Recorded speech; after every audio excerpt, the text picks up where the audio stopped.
Hi there, I'm Jake Tapper, live in Washington, D.C., where very soon President Obama will deliver a major speech on national security and the fight against terrorism. The topics he's expected to address today include two of his administration's most controversial programs: the use of predator drones to target terrorists in other countries and the future of the prison at Guantanamo Bay. The speech comes just 24 hours after the Justice Department revealed 4 Americans have been killed by secretive drone strikes in the past few years. Of those 4, only one of them had been targeted. Also, this comes just a week after CNN spent days inside Gitmo speaking with guards about the disturbing conditions and the expense of keeping it open. Each detainee costs the U.S. about $900,000 per year. By the way, we're told as many as 36 detainees have access to live television to watch the president's speech in just a few minutes. Standing by, we have CNN national security analyst Fran Townsend, Pentagon correspondent Chris Lawrence, who just returned from Gitmo, and chief political analyst Gloria Borger. But first, I want to go to chief White House correspondent Jessica Yellen. Jessica, what can you tell us about the speech?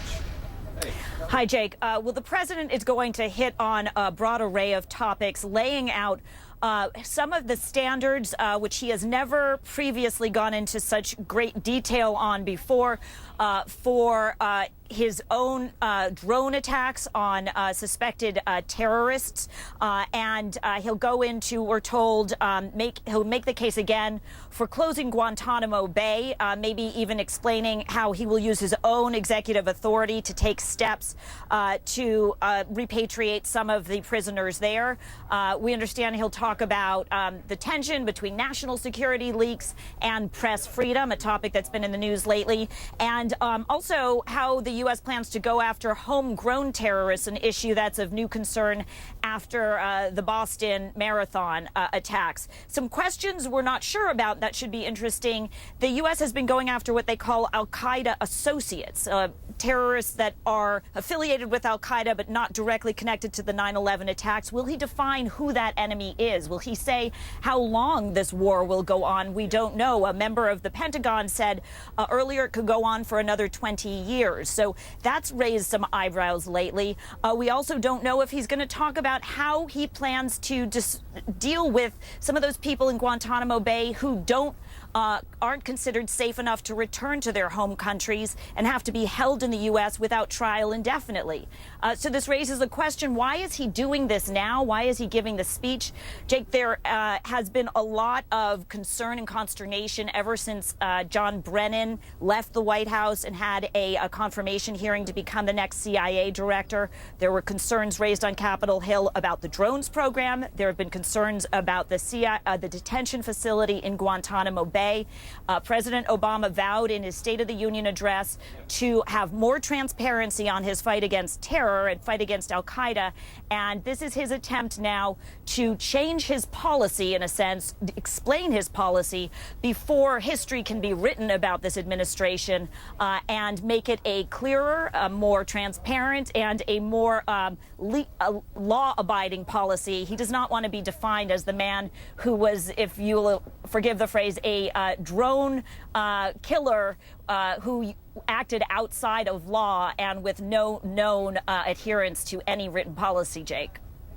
All right, Jessica Yellen, you're looking at live pictures right now of National Defense University at Fort McNair. We're expecting President Obama to speak about national security in the next couple minutes. In the audience, we're told it's made up of students from National Defense University, national security, counterterrorism, legal and human rights experts, and of course U.S.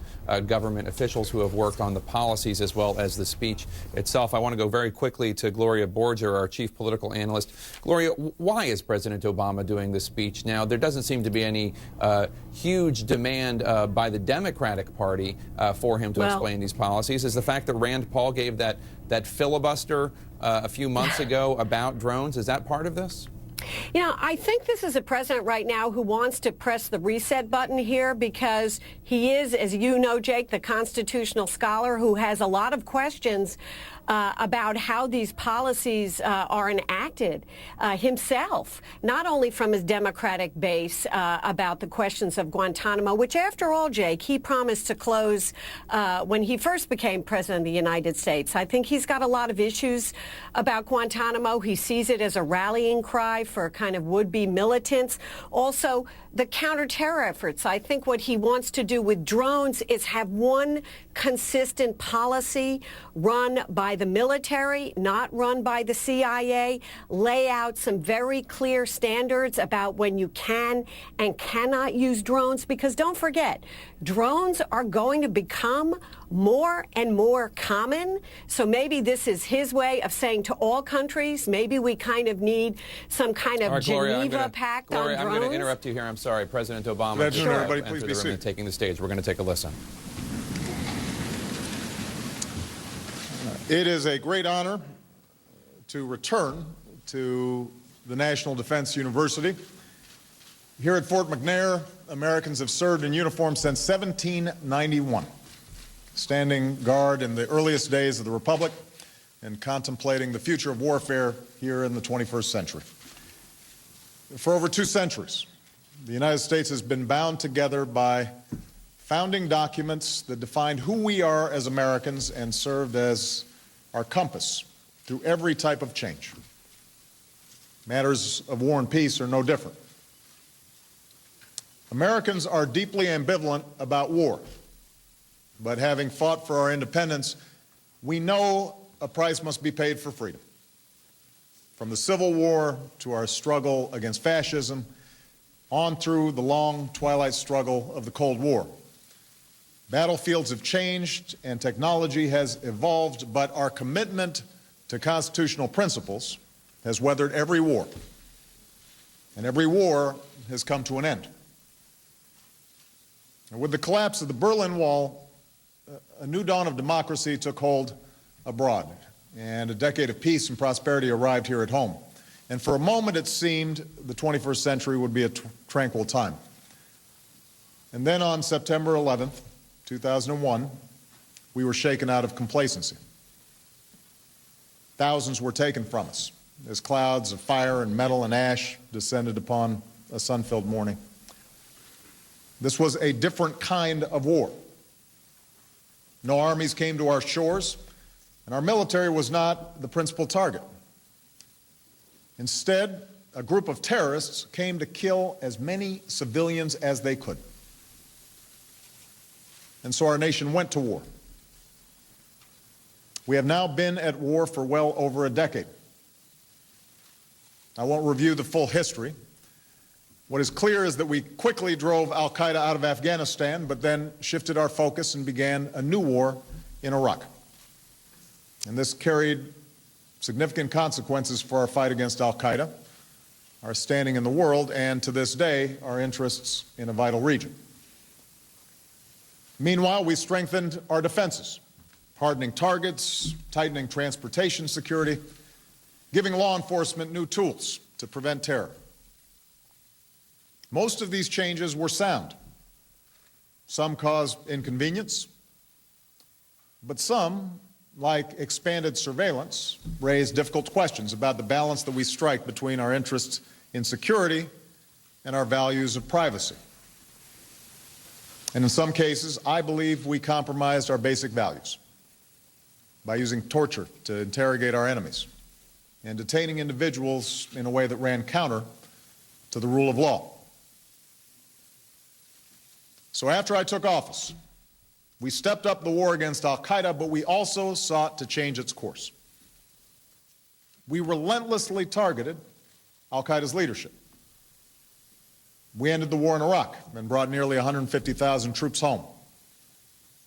We pursued a new strategy in Afghanistan and increased our training of Afghan forces. We unequivocally banned torture, affirmed our commitment to civilian courts, worked to align our policies with the rule of law, and expanded our consultations with Congress. Today, Osama bin Laden is dead, and so are most of his top lieutenants. There have been no large-scale attacks on the United States, and our homeland is more secure. Few of our troops are in harm's way, and over the next 19 months, they will continue to come home.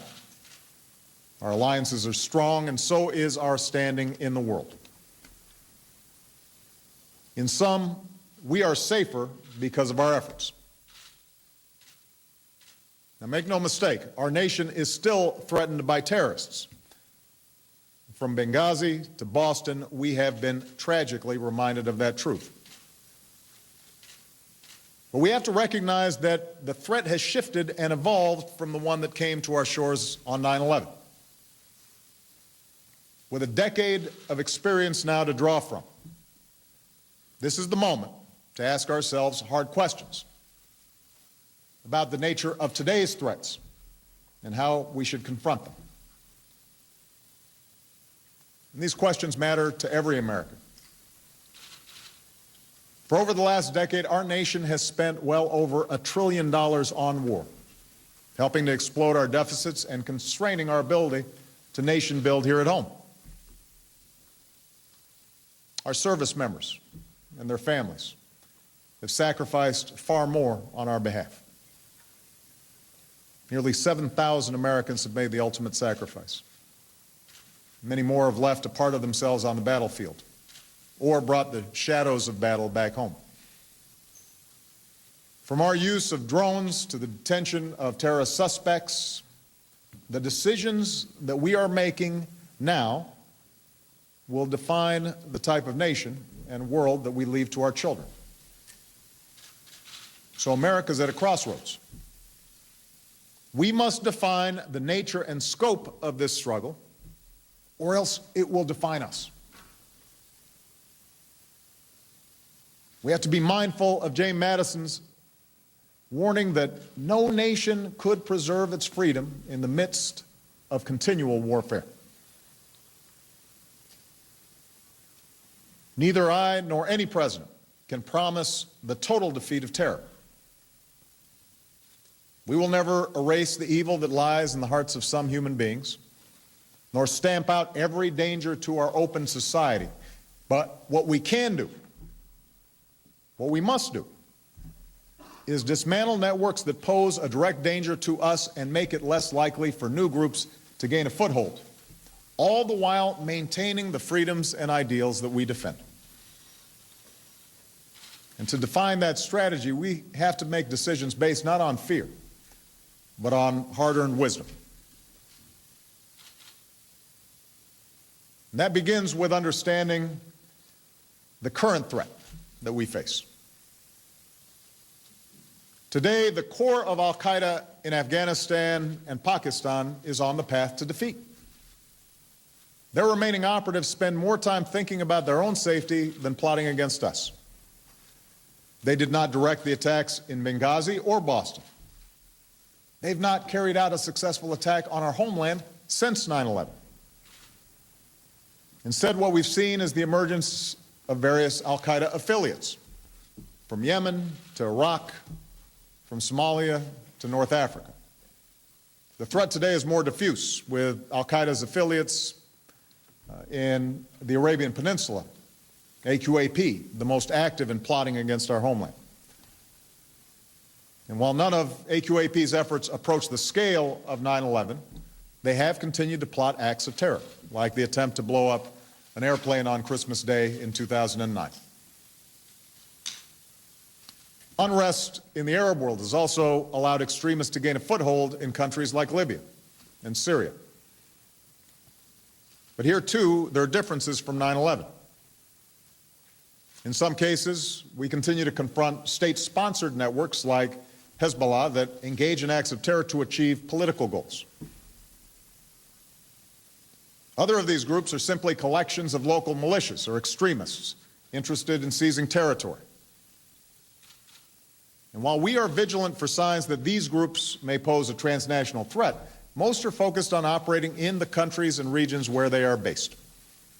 And that means we'll face more localized threats like what we saw in Benghazi, or the BP oil facility in Algeria, in which local operatives, perhaps in loose affiliation with regional networks, launch periodic attacks against Western diplomats, companies, and other soft targets. or resort to kidnapping and other criminal enterprises to fund their operations. And finally, we face a real threat from radicalized individuals here in the United States. Whether it's a shooter at a Sikh temple in Wisconsin,